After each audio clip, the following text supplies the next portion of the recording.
Lesson 4 in Overcoming Anxiety, Knowing God's Ways. Jeremiah 9, 1 through 26.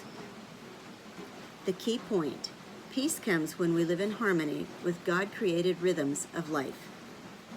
Someone speculated that every decision people make is an attempt to reduce further anxiety. To cope with anxiety, people consume food, alcohol, and drugs, have illicit sex, mindlessly repeat mantras, and escape to cabins, boats, and lonely places. More prescription drugs are dispensed for the temporary cure of anxiety than for any other reason. But when the temporary cure wears off, we have to return to the same world. Only now we have the added problem of the negative consequences of the escape mechanisms. Anxiety drains our energy today and dims our hope for tomorrow. Anxiety arises out of a state of disconnection. Human wisdom, strength, and riches cannot comprehend, accomplish, or buy the peace that comes from being rightly related to God. The only thing we can boost is our understanding of God and His ways. See Jeremiah 9, 23 through 24. God has designed us to live a certain way, and living any other way is like swimming upstream in our own strength, or succumbing to the current and being swept helplessly along. Having the peace of God, regardless of external circumstances, is like floating on a pond. Life is like a factory that has hundreds of gears all intertwined and running together. It runs smoothly as long as the gears are well oiled and perfectly centered. Should one of those gears get a little out of round and start taking an elliptical path, it will no longer mesh with the other gears and quickly wear out.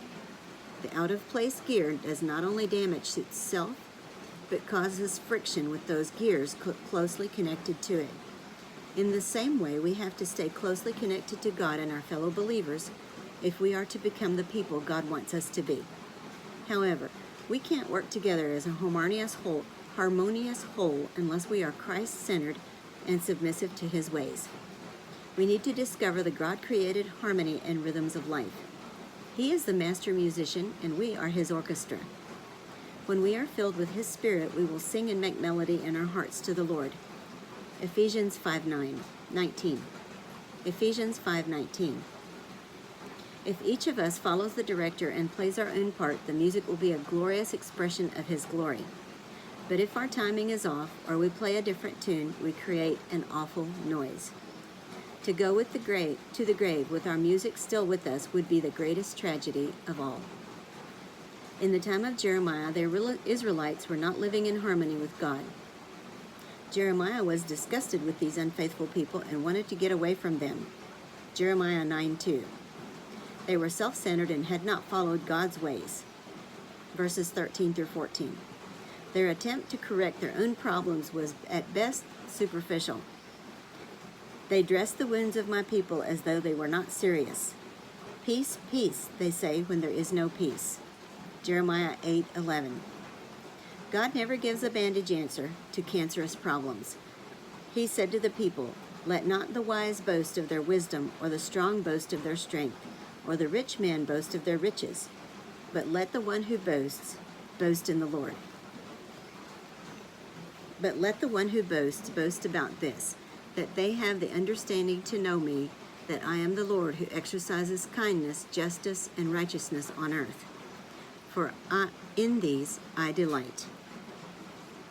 Jeremiah 9:23 through 24. Our questions for this lesson: what are some of the temporal cures for anxiety? Why are they ineffective?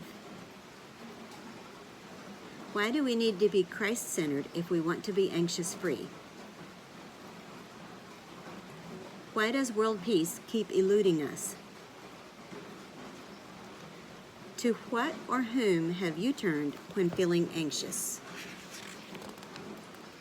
How can you become single-minded when feeling anxious?